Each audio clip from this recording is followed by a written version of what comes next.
hili ambalo mmeliamua kufutarisha, kukusanya watu na kuwafutarisha, basi ni wazo la kimaendeleo. Tuwapongeze sana kwa jambo hili.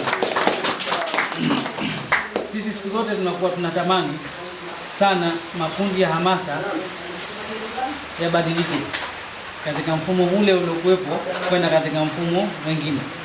Nakumbuka tuliwahi kufanya kikao, sijui katika kundi la hamasa alikuwepo nani, tuliwahi kukutana tawi la Msingini na makundi ya hamasa. Kipindi hicho tulikuwa tunatafuta ridhaa za wananchi na miongoni mwa mawazo ambayo tuliyaleta kwenu kipindi kile ilikuwa ni kubadilisha mitazamo ya makundi ya hamasa pamoja na mambo mengine, lakini kuwa ni vikundi vya uzalishaji na kutengeneza ajira. Bado tunasisitiza hivyo kwamba lazima tuwe kuna mawazo mapana zaidi. Tunafahamu kwamba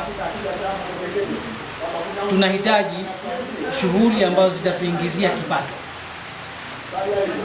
Shughuli ambazo zitaziingizia kipato, lazima nyinyi wenyewe muweze kufanya nini? Kukaa na kufikiria. Niwape siri kidogo, katika makundi yote niliyoyaita siku ile, ni kundi moja tu ambalo limeleta mpango wa kufanya kazi kwetu, na wao walikuwa wanahitaji vitu mbalimbali ili kuweza kutimiza hiyo lengo lao. Baadhi ya vitu hivyo tayari vimeshafika, na ikifika wakati mwafaka basi tutavigawa. Kwa hiyo kwa maana hiyo tunasisitiza kwamba ipo haja ya kutafuta njia mbadala ya kujikwamua katika gurudumu la umaskini. Jua wanahamasa si kuunda kundi tu, na wanahamasa wawe ni chachu ya kuleta pahali pametokezea shida, au sio? Wataka pale nyumba msingi kwa ajili ya jamii, nyumba mtu umekunjika, au sio? Kwa kipaumbele kusimama kufanya shughuli hizo. Hebu tujitahidini kushirikiana. Kama ndio mwakilishi, sisi hatuwezi kuona maeneo yote ambayo yana shida, au sio? Lazima nyinyi mtoe mwalete yaliyopo katika jamii zenu, sio fanya tuyatekeleze. Lakini leo mpaka leo Taila Tanjani msijapata shida hata moja leo hapo. Kama hakuna shida katika eneo lenu.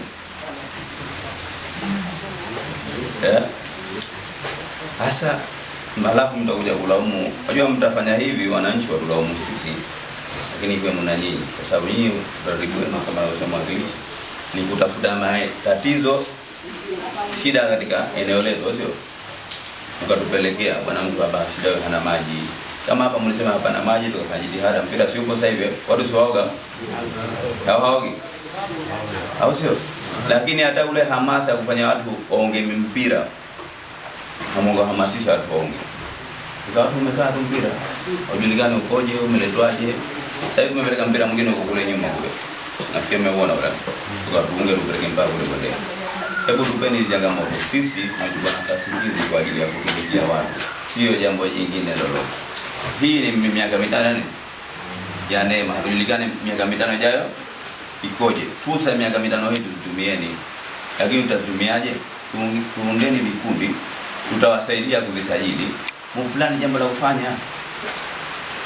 Kuna nafasi nyingi jamaa. Hasa kwenye mambo ya vijana. Tunazungumza na fahamu wale kuna nafasi ambazo vijana wanasomeshwa. Tutawalipia sisi 50-50. Ukishasomeshwa fani kama ni ya welding, yes, wale wanatoa vifaa wanapata kazi. Hebu leteni fursa, semeni bwana, sasa na vijana 10, sio? Tukasema jambo moja, sisi tutawalipia. Mtakwenda kusoma, alafu mtakwenda kufanya kazi, mtajiajiri. Sasa hivi Zanzibar au kwa Pemba inakuwa unakuja makampuni mengi, unataka kufungua umeme, unataka kufungua ujenzi, lakini wale wenye utaalamu, au sio jamaa, wenye utaalamu. Lakini sasa tukikaa hapa tukisema yeye tupiga kofi tunasubiri kazi ya serikali. Ajira ya serikali zinaanza kutoka 600 kutoka ajira 30 tu. Wengine wanakwenda hapo. Alafu tunasema serikali haituajiri. Fursa zipo. Kuna pesa ambazo hazina riba. Kimsingi ufuate utaratibu.